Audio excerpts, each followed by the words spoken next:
What's up, everybody? Happy Friday, happy Good Friday, happy Easter weekend.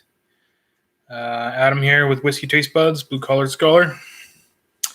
Thanks for joining me. I don't know how long I'll be on tonight, but was missing you guys and thought maybe I'd just come on for a dram or two. How's everybody doing tonight? Look at that beauty. I was just watching the Scotch Test Dummies live Dalmore vertical tasting, and so it got me thirsty, and so I poured myself a bottle of the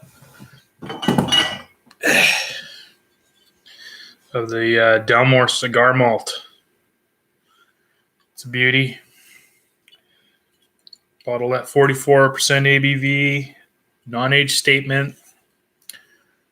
Probably some color added too, because I think Dalmore does that, but it's a great whiskey.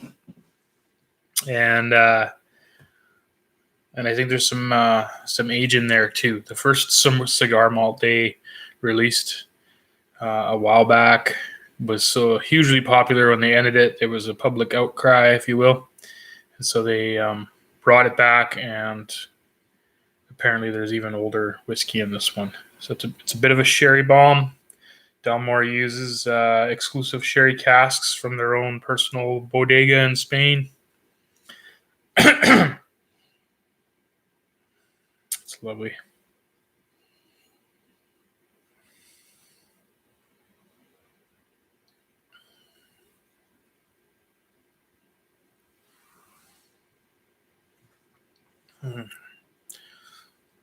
I just finished barbecuing some burgers for the kids. It's a beautiful day. The weather has been absolutely fantastic here on Vancouver Island.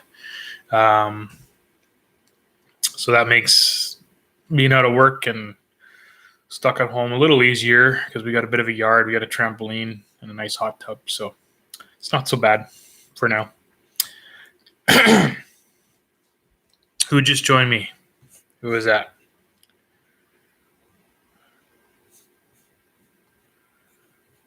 I don't know how to see who's joining me, but anyway, yeah, I was gonna have a dram anyway, so I was like, what the hell, let's go live and have a dram with people on a Friday night.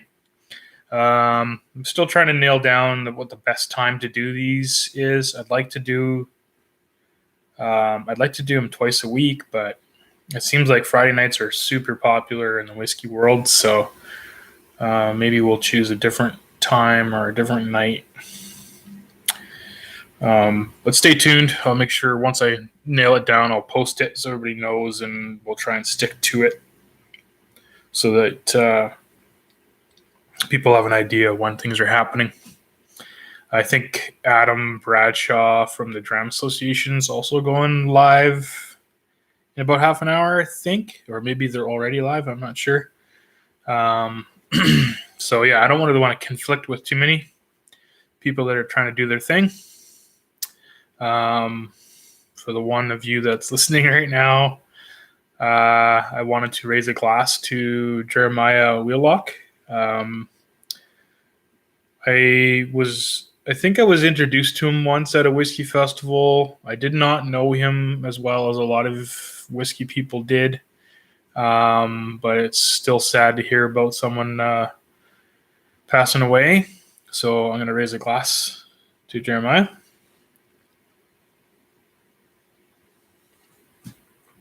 He seems to be very well thought of straight across the board in the whiskey world. And it sounds like it's affected a lot of people. So this dram's for you.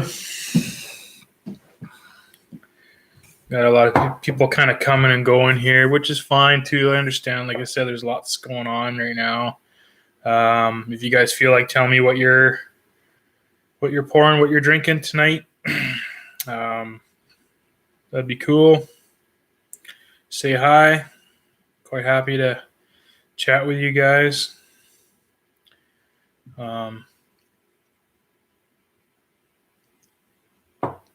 And an old school friend of mine text me on or messaged me on Facebook today, asking me sort of where to start when it comes to whiskey. He wants to get into drinking whiskey, and what do I recommend? Basically, any tips for starting out?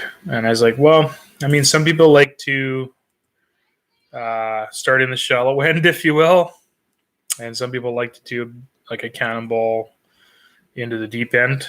I think when I first started getting into whiskey, I was one of the cannonballers. I think one of the first drams I had was like a Lefroy or something like that, and I loved it, which isn't the case for everybody. Some people, if they were to try a Lefroy at the beginning of their whiskey journey, they'd probably never touch another whiskey in their life. So I suggested to them, go buy a bottle of like Glenmorangie 10, the original. What was the other ones I suggested? Balvenie 12-year-old double wood, or an Auchentoshan triple wood. Those are all like super great, like solid, easy drinking, delicious whiskeys that when I'm hosting a whiskey tasting, and I know there's going to be sort of newer people to whiskey, then I'll try and like put some of those introductory whiskeys in there. Just sort of give people a general idea of what, the sort of like the full spectrum of whiskeys. So yeah. So what do you guys think, for the one person that's listening? What do you think would be a good starting out whiskey? What would you recommend to my friend who's just getting into it to try? And I can like pass them on to him. I think any like the Highland Park, like a Highland Park 12 would be good too, maybe, or a 10. Some of the blends are great, and fairly inexpensive, so those would be good too. Who have we got? Who have we got joining us today? John, how you doing, buddy? Mm-hmm. Yeah, Quinta Rubin, absolutely. That is, I have actually used that quite a bit to new whiskey drinkers, and people that would normally say they don't like whiskey will try the Quinta Rubin and think it's delicious, and it really is like a dessert almost. It's so sweet and easy drinking. Nika, you told me you got another bottle of Nika. So which Nika did you get? Is it the coffee malt or like one of those smaller bottles, or? I think I'm lacking viewers today because I didn't really. Nice, yeah. The coffee malt's awesome.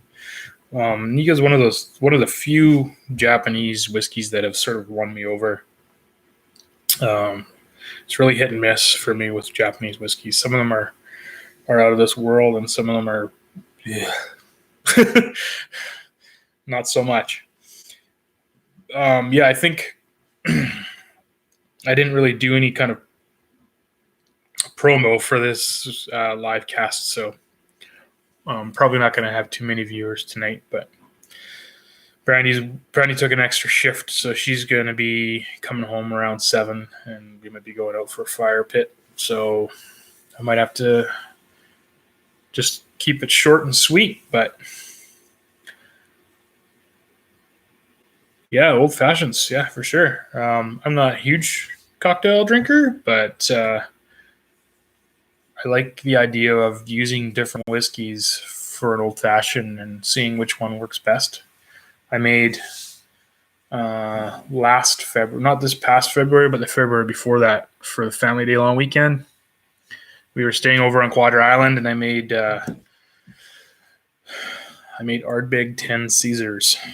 And I'm not even a big Caesar drinker, but I had to try it, and I think we used bacon and pickled asparagus as garnishes, and it was good actually. I quite enjoyed it, like a smoky Caesar. It was good.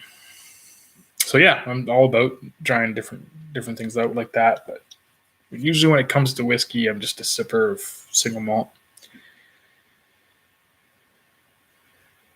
Yeah, well, I mean, I think a lot of those Glenfiddichs and Glenlivets are perfect for that kind of thing.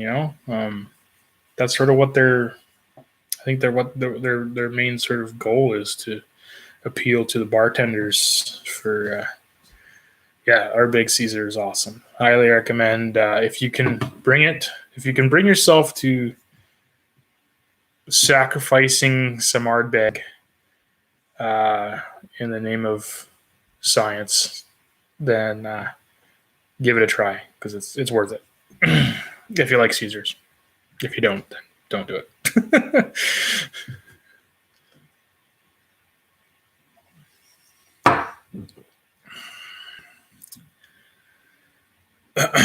So you guys got your whiskey package.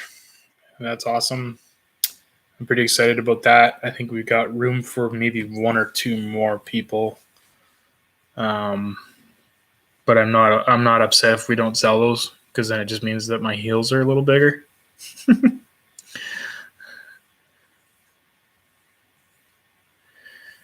Yeah, absolutely. That's why it's nice to choose some of the more easier drinking whiskeys, maybe a little more approachable. Definitely keep it in the low 40s as far as ABV goes. If you pour someone a cask strength whiskey that, like, put it this way, if they take a sip and start coughing, um, you're probably not going to win them over. But like I said, some people fall instantly in love with those kinds of whiskeys too, like I did. So the event, okay, well, it's going to be. I don't know, have you done much Zoom calling? Because it's going to be like a Zoom teleconference. Basically, we'll be able to see everybody and hear everybody. Um, and then I'll just sort of say, okay, now we're gonna drink the Blue Dot, and everybody will pour their no Zoom. Okay. Yeah, so it's kind of like Skype call or whatever platform you have used, if you've used any. Um, yeah, it's pretty straightforward, pretty easy to do. We'll send you a link. You click on it when the time comes, and join the group, and we'll chat.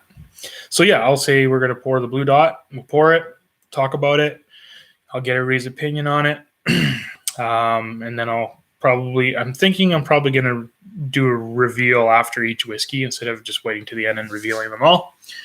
I gave you guys an ounce of each whiskey. So if you're not sharing it with anybody, I'd recommend just pouring like half ounce in the glass, and then you can go back to it afterwards if you want, to revisit it. Because sometimes, or pour the whole ounce and just drink half of it if you have willpower. And then, yeah, so we'll go through all four whiskeys. And it's a nice sort of mix. Like, I'm not going to lie, they're not all unicorn whiskeys. Some of them are kind of, I don't want to say pedestrian, but they're still great whiskeys. I wouldn't have sent them out if I didn't think that people would like them. But there may also be a unicorn in there as well, which will be a pretty special dram. And that's all I'm going to say about that.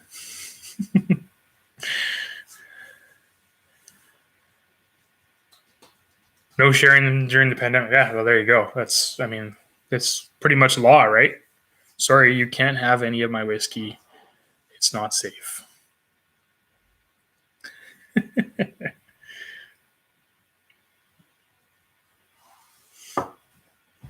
I see we have a second follower. Someone else has tuned in. Hello to you. What are we drinking tonight? John, are you drinking the Nika?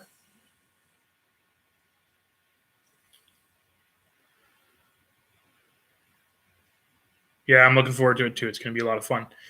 I'm almost regretting saying it was going to be the last Friday of the month, because I wish I could do it like right now. But it is what it is. I think we're going to kind of aim for the last Friday of each month if things work out, which I think they are.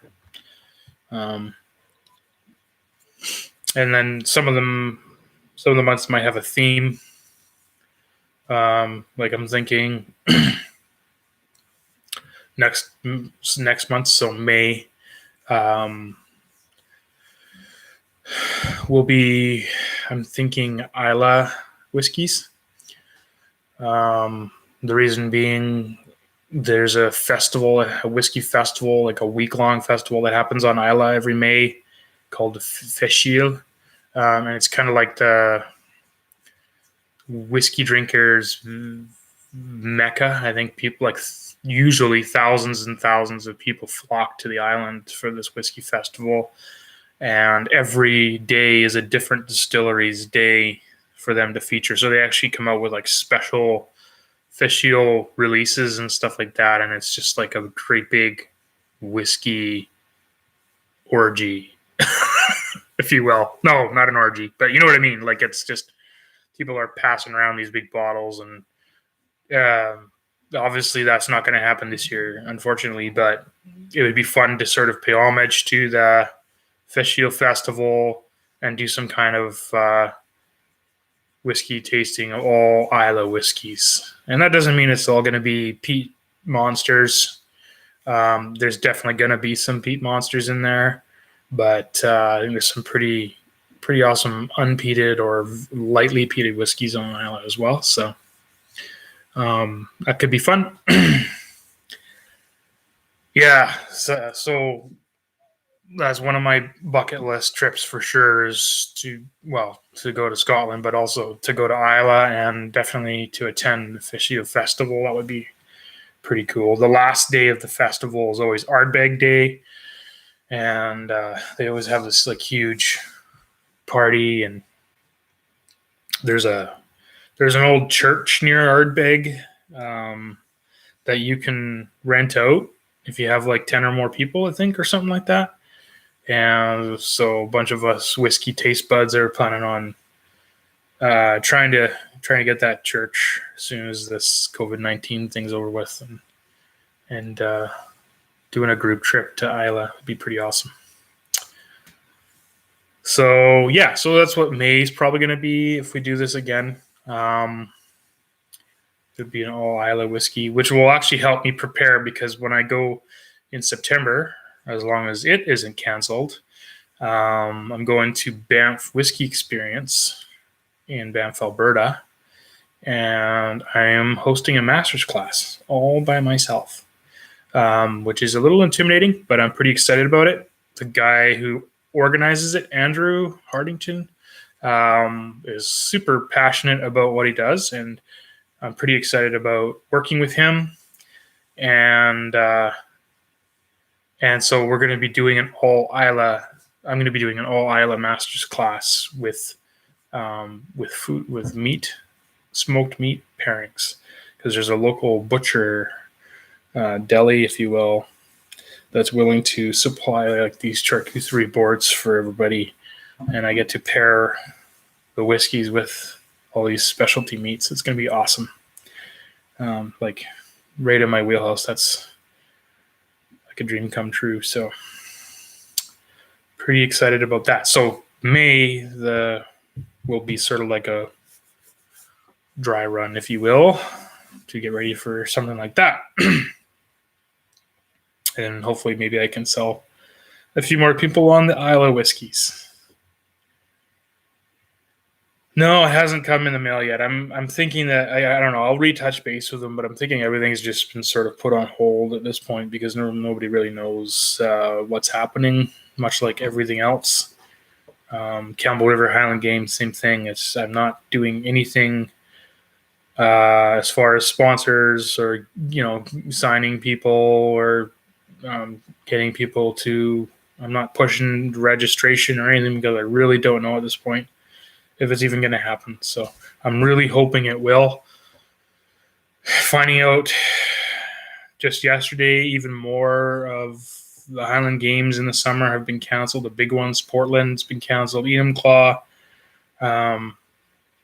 So we're really clinging to the hopes that we can still run in August. I just saw, before I came on here, I saw Quebec saying they want all summer festivals and sports events canceled up till August 31st. So that's not very promising, but but I think we're in a lot better shape than Quebec too. So we'll see. Oh no, you buggered your ankle. That's no good. I think if we are able to run in August for Campbell River, I think it's going to be crazy. I think there's going to be so many people that want to come. We're going to try and accommodate as many people as we can, and maybe we can work out something with Victoria and do like an island series weekend or something. I don't know, but there's going to be a lot of people just like itching to throw. So we'll see what happens.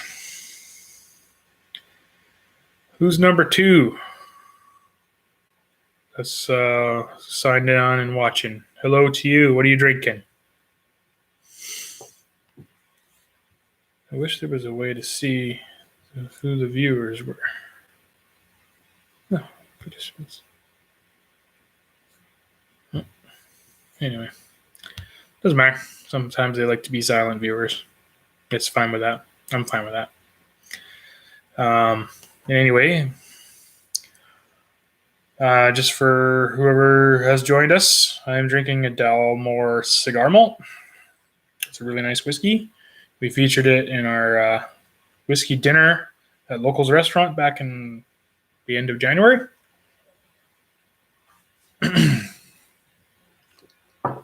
Very nice whiskey. Pairs well with cigars. In fact, I think they even selected an actual cigar that they recommend pairing it with. But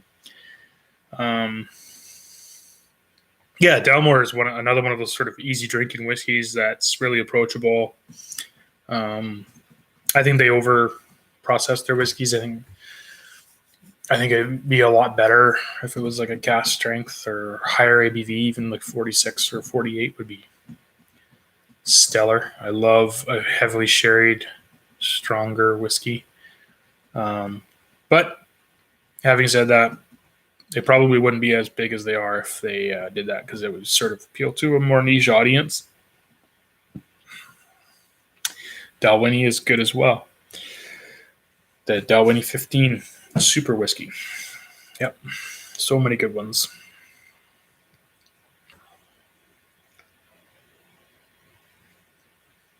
I know my friends John and Jody wanted to be on tonight. Yeah, for beginners, for sure. Yeah. Dalwhinnie, Dalmore, Glenmorangie, we'll say Glenfiddich. Dalwhinnie Doublewood is a fantastic whiskey. Yeah, it's really good. I think I've got a bottle on the shelf here somewhere. We use it in our tasting a lot because it's a really good sort of representation of what you can do with double maturation or using two different types of oak or whiskeys, if you will. It's great whiskey, super easy drinking. Aberfeldy is good. Oh yeah, the list goes on. I can sit here and rally off a whole bunch of fantastic whiskeys.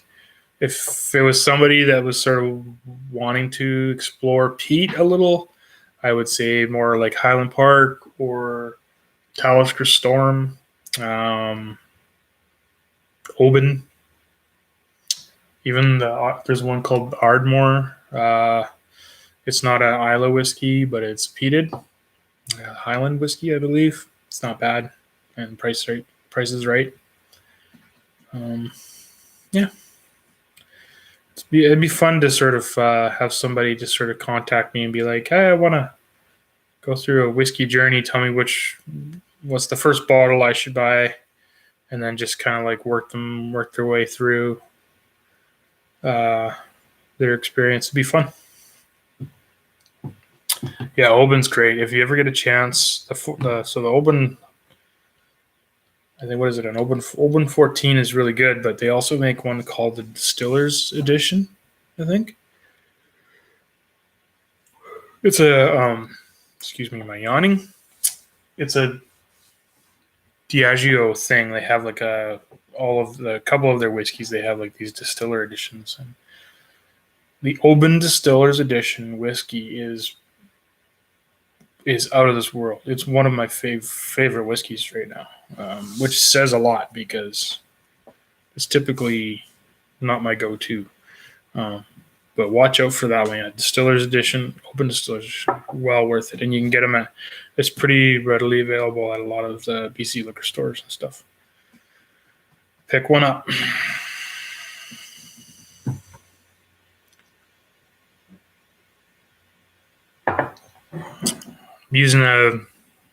Feeling a little bummed out today. Kind of comes and goes. This week's been crazy. Trying to get the girls going on their schooling and stuff like that. There's been a lot of stress and anxiety and all that stuff with technology and all that.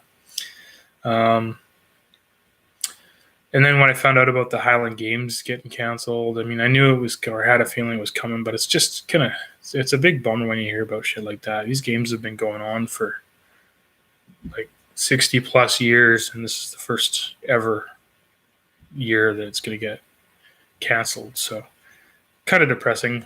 Anyway, I'm drinking my whiskey in a Victoria Highland Games Glencairn just because. Yeah, it depends on which liquor store you go to, government liquor store. Some of them are better than others. Down your way, the Langford store is really good. And the people that work there are awesome. As soon as they find out you're like a whiskey geek, there's a couple guys there. And actually, no, there's one guy and I think there's one girl there that are like, they're awesome. And if they don't have what you want, then they will like go above and beyond to try and get it for you. There's another one, the big one in Royal Oak, is it Fort and Fowl? Bay? I don't know. It's in near Royal Oak, Victoria. Another huge whiskey selection, BC liquor store. But I don't like a lot of like government. The government kind of pisses me off here in BC with their liquor laws and their monopoly, and so if I can avoid buying from the government liquor store, I will. I'll try and support local liquor stores. I'll go to the Strath. Adam Bradshaw at the Strath is awesome. Broadmead, I heard, is pretty good too. The Broadmead government liquor store, but there's one right down. Yeah, Cascadia is good. There's one right down in not Royal Oak. What the hell was I trying to say? Oak Bay. There's one in Oak Bay. What was I saying? Oh, the Tudor House liquor store in Esquimalt is pretty good too. They got like a little upstairs section, and they got a great selection. And the prices aren't bad. Same with Strath. Prices aren't bad. The thing I like about Strath is Adam Bradshaw, the whiskey guy there. He's really good at bringing in all these really obscure, awesome whiskeys. A lot of independent bottlings, which are my thing. I love independent bottlings of whiskeys because they're usually presented at a higher ABV, if not cask strength, not chill filtered and all that stuff. So Strath is really good. I've got a pretty good relationship with Jeff at Cascadia up here in Courtenay. I'm kind of working with him to start bringing in some more stuff that the whiskey crowd here will like.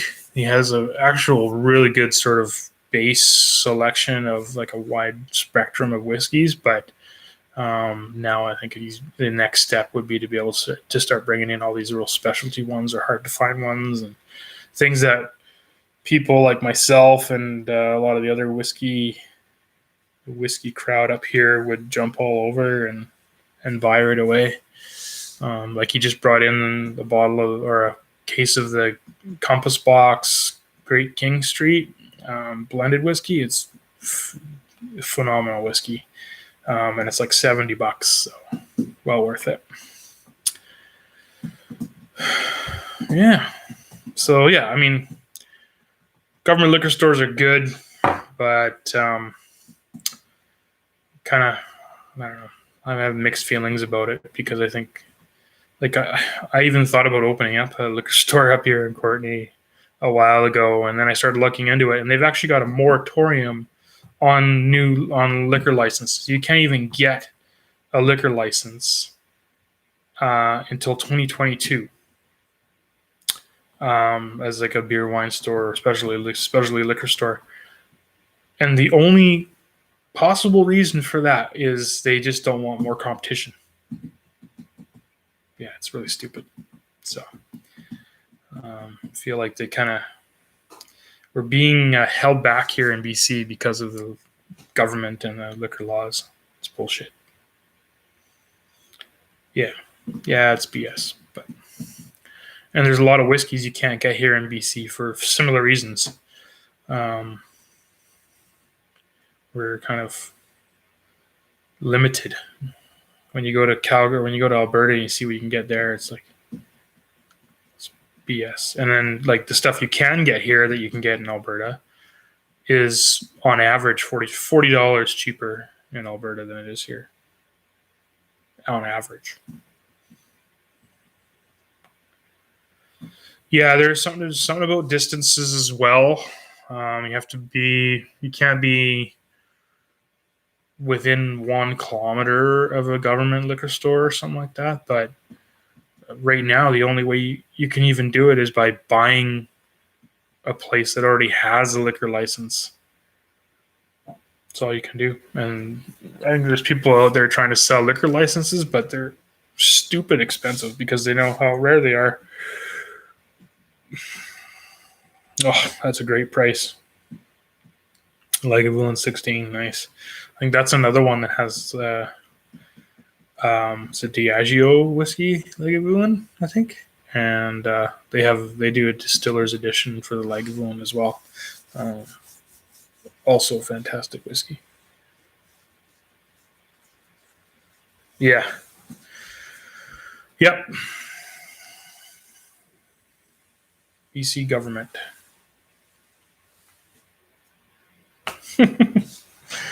Anyway, what should I have now? I'm going to have one more dram with you guys before I head out.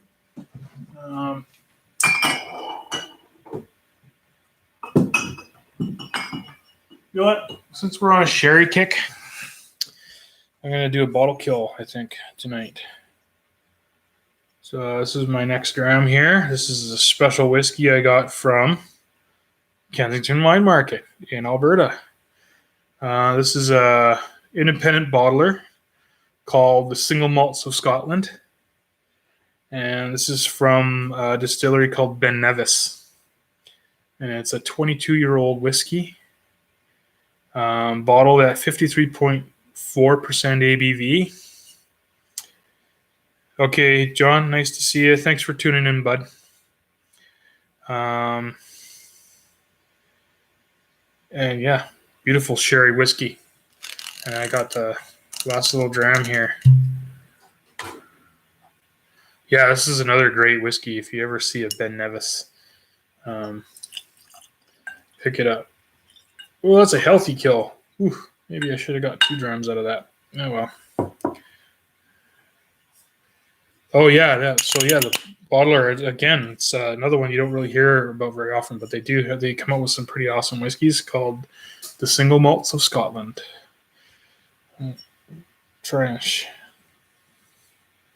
Anyway, the lighting's horrible, but that's what the bottle looks like. 22-year-old sherry bomb, beautiful whiskey. And this was hand selected by, I'm guessing, Andrew from Kensington Wine Market in Calgary. Oh, incredible nose.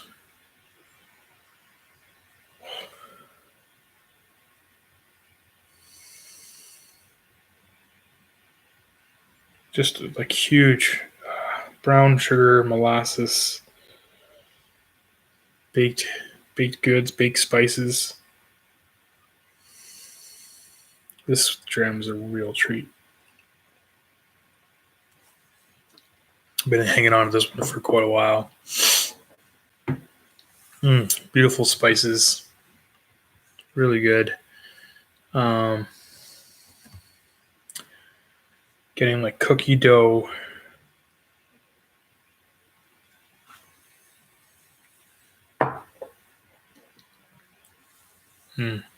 Dark fruits.